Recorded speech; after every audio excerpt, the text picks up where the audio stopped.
Hi everyone, welcome back to Money.Finesse.Mindset. This is episode 13. In previous videos, I mentioned that federal student loans are nearly impossible to get rid of, even through bankruptcy. Well, the landscape has shifted and I was wrong about that. So today I want to set the record straight. Before we dive in, I want to be very clear. I am not suggesting anyone use bankruptcy to dodge their consumer debts or federal student loans. Not at all. Bankruptcy should be a last resort. It is a serious decision with long-term consequences. But for the right person at the right time, it can be a lifeline, a way forward, and a chance at a fresh start. In November 2022, the Department of Justice, in collaboration with the Department of Education, issued new guidance on how federal student loans are handled in bankruptcy cases. The goal was to make the process more transparent, consistent, and most importantly, less of a legal nightmare for borrowers. To get the process started, you must file what is called an adversary proceeding during bankruptcy and complete a specific attestation form. This form simplifies the proof you need by looking at 5 key categories. First, personal information.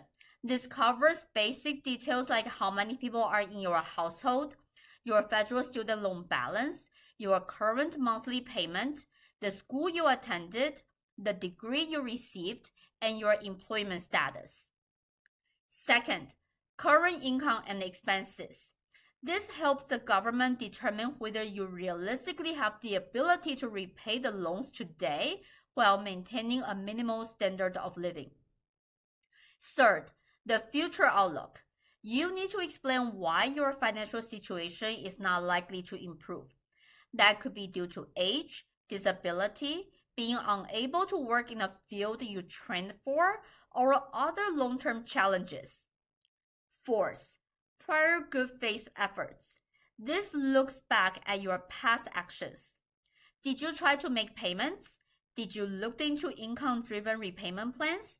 If not, you will need to explain why those were not options for you. Fifth, current assets. The purpose of this section is to understand your overall financial well-being. List any real estate, vehicles, or other valuable assets you own, as well as the total balance of your retirement accounts. If you are concerned about being asked to withdraw from your retirement savings to repay federal student loans, please note that this is generally not expected.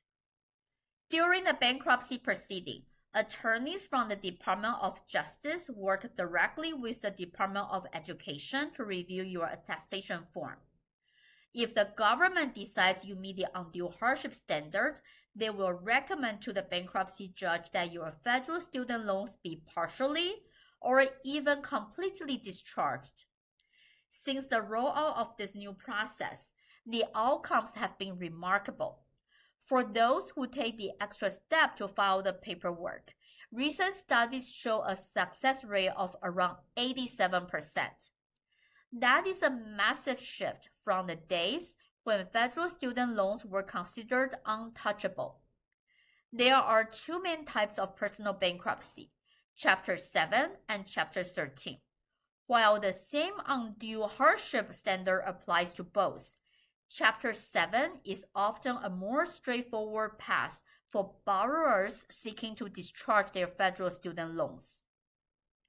If you want a deeper breakdown of Chapter 7 versus Chapter 13, I will link my earlier videos below. Just keep in mind, when you watch that one, please ignore what I said about federal student loans being untouchable. This video you are watching right now reflects the new reality. A quick note about private student loans. This specific government guidance does not apply to them. However, that does not mean you are stuck. You can talk to your lenders about refinancing or repayment plans.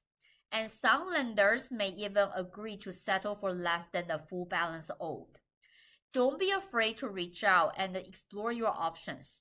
You might be surprised at what's possible. Before I let you go, I want to emphasize again, filing for bankruptcy is a major life event, not a financial loophole. I am not, under any circumstances, advocating for using this as a strategy to simply walk away from your obligations.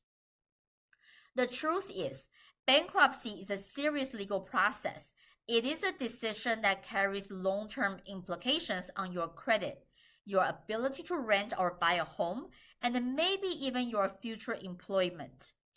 Because the process is complicated and the rules may be updated, please consider reaching out to a qualified professional.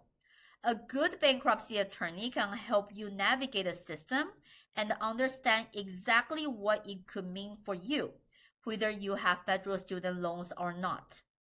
Take care of yourself and your finances. I will see you next time.